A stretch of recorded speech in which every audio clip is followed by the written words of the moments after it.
Pois é, minha amiga e meu amigo ouvinte, nós vimos no programa anterior que devemos evitar as más companhias. É o conselho do sábio Salomão. Filho meu, ouve o ensino de teu pai e não deixes a instrução de tua mãe. Depois, ele termina no versículo 19, dizendo assim: tal é a sorte de todo ganancioso. O espírito de ganância tira a vida de quem o possui. Que maravilha, né? O espírito de ganância tira a vida de quem o possui. O sujeito é tão ganancioso que esse espírito que o leva a ser ganancioso é o mesmo que acaba tirando a sua vida, porque o espírito através da pessoa, o espírito ganancioso através da pessoa, ele toma posse ou deseja todas as coisas. E finalmente ele deseja a própria vida da pessoa que ele possui.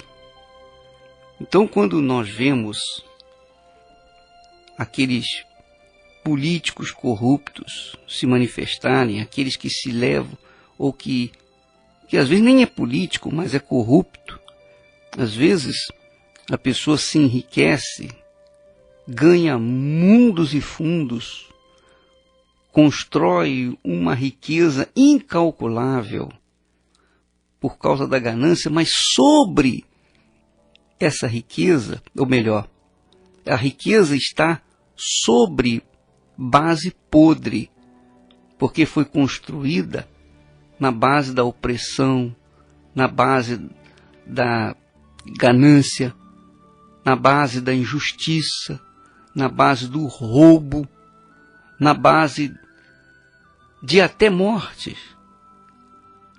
E não pense essa pessoa que ficará ela impune por essa atitude má, perversa contra o seu semelhante. Está aqui escrito: o espírito de ganância tira a vida de quem o possui. No versículo seguinte, diz assim: grita na rua a sabedoria, nas praças levanta a sua voz. Do alto dos muros clama, à entrada das portas, e nas cidades profere as suas palavras. Até quando, ó nécios, amareis a necessidade? E vós, escarnecedores, desejareis o escárnio? E vós, loucos, aborrecereis o conhecimento? Atentai para a minha repreensão. Eis que derramarei copiosamente para vós outros o meu espírito, e vos farei saber as minhas palavras. Então, a sabedoria grita nas praças, do alto dos muros, à entrada das portas, nas cidades, profere as suas palavras. Isso significa dizer que Deus, através dos seus servos, dos seus profetas, fala as palavras de sabedoria, as palavras de vida, as palavras de esperança, as palavras de eternidade, de vida eterna. Mas os loucos a desprezam. Os loucos dizem: são fanáticos, são apenas fanáticos. E ele diz: até quando, ó nécios, amareis a necessidade? E vós, escarnecedores, desejareis o escárnio? E vós, loucos, aborrecereis o conhecimento? Porque o louco aborrece o conhecimento. O louco despreza o conhecimento. Então ele diz assim, veja só que Deus diz assim: atentai para a minha repreensão. Eis que derramarei copiosamente para vós outros o meu espírito, e vos farei saber as minhas palavras. Você sabe que a palavra de Deus, ela produz vida. A palavra de Deus produz vida para aqueles que a ouvem, aqueles que atentamente procuram praticá-la. Então ele diz: mas porque clamei e vós recusastes, porque estendi a minha mão e não houve quem atendesse, antes rejeitastes todo o meu conselho e não quisestes a minha repreensão.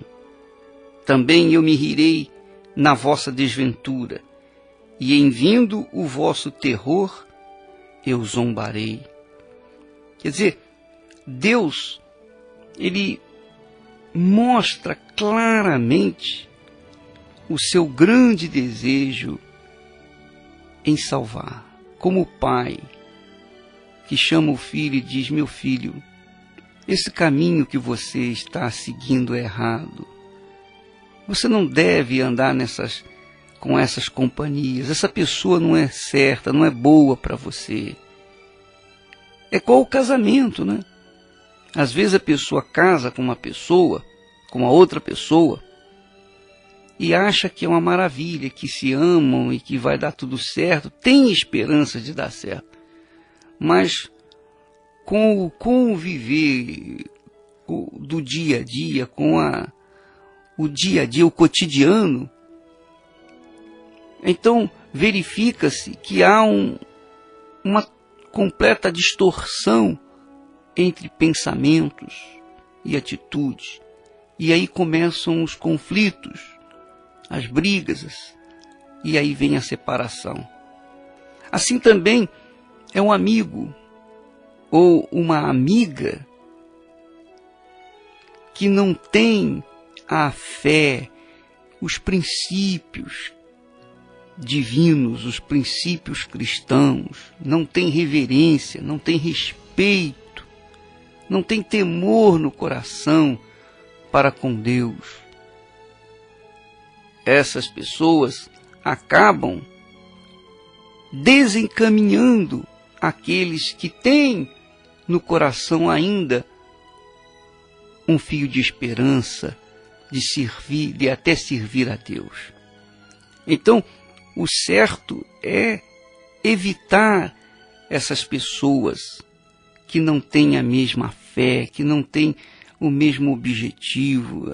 É melhor viver só, é melhor andar só, é melhor estar sozinho com Deus do que estar acompanhado com uma pessoa que não é de Deus. Então Deus fala assim: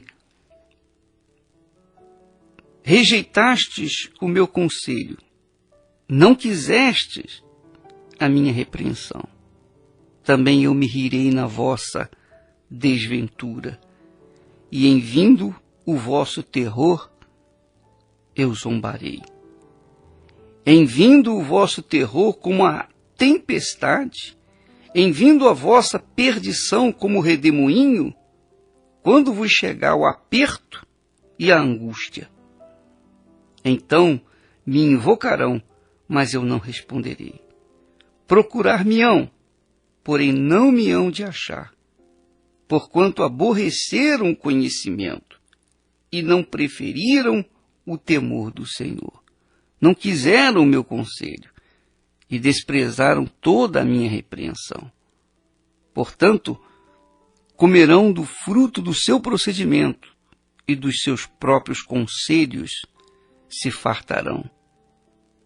Os nécios são mortos por seu desvio, os maus loucos, a sua impressão de bem-estar os leva à perdição. Mas o que me der ouvidos habitará seguro, tranquilo e sem temor do mal. Então, veja que Deus fala aqui com muita clareza, com muita propriedade, não deixa dúvida. Aqueles a quem têm ouvido a palavra de Deus, que têm ouvido a repreensão de Deus através dos seus servos, mas preferem seguir os seus próprios conselhos, preferem dar ouvidos aos seus próprios companheiros do que ouvidos à palavra de Deus. Então Deus fala, tá bem, não tem problema não, mas quando vier a tempestade, quando vier a perdição, quando vos chegar o aperto e a angústia, então me invocarão, mas eu não responderei. Deus diz, olha, eu não responderei. Não responderei porque eu chamei a atenção, eu disse para não fazer isso, mas você quis fazer, você foi teimoso. Agora, você tem que ficar sozinho. Não quiseram o meu conselho, desprezaram a minha repreensão, então que comam do fruto do seu procedimento. E assim, minha amiga, meu amigo ouvinte, é a vida.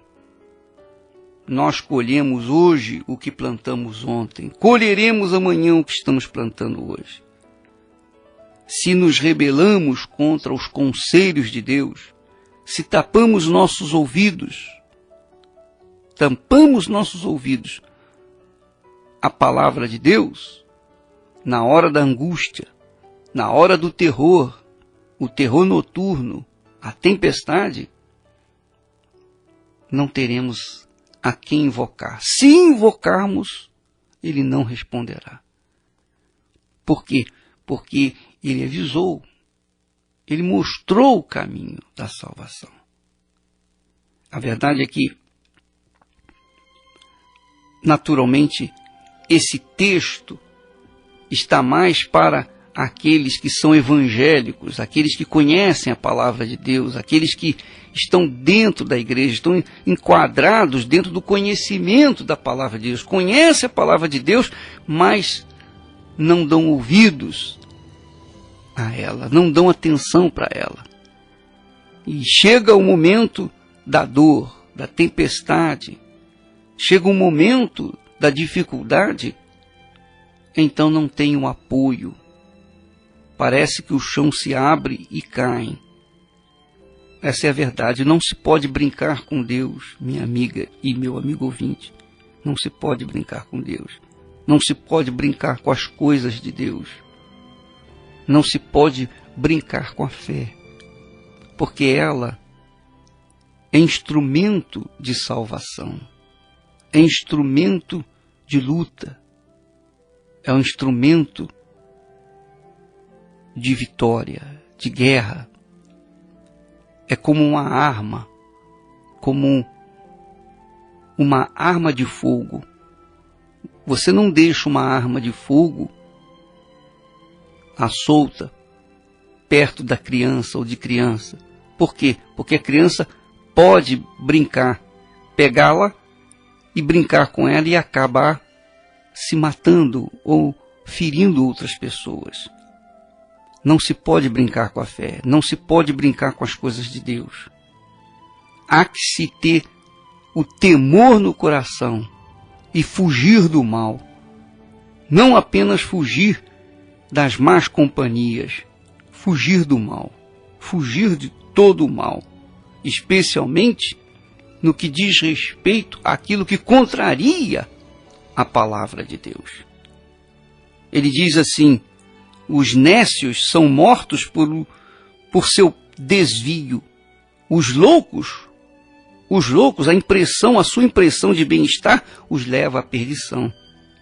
Mas o que dá ouvidos a Deus, ao Senhor, o que me der ouvidos, habitará seguro, tranquilo e sem temor do mal. Graças a Deus.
Pois é, minha amiga, meu amigo ouvinte, aquele que me dá ouvidos, diz o Senhor, habitará seguro, tranquilo e sem temor do mal.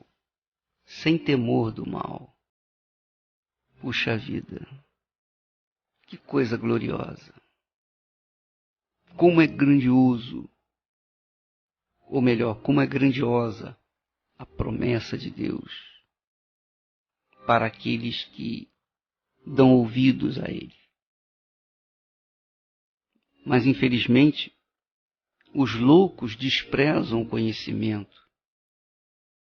Porque o conhecimento, a sabedoria e tudo mais, e todas as virtudes que nós vimos nesse primeiro capítulo de Provérbios, dizem respeito à palavra do Altíssimo.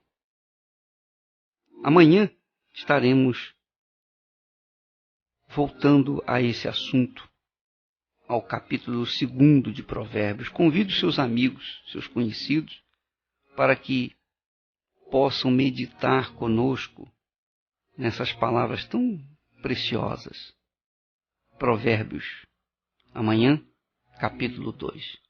Deus abençoe a todos e até lá no nome do Senhor Jesus. Se Deus falou com você através desta mensagem, compartilhe e inscreva-se em nosso canal e não esqueça de ativar o sino para ser notificado das próximas postagens.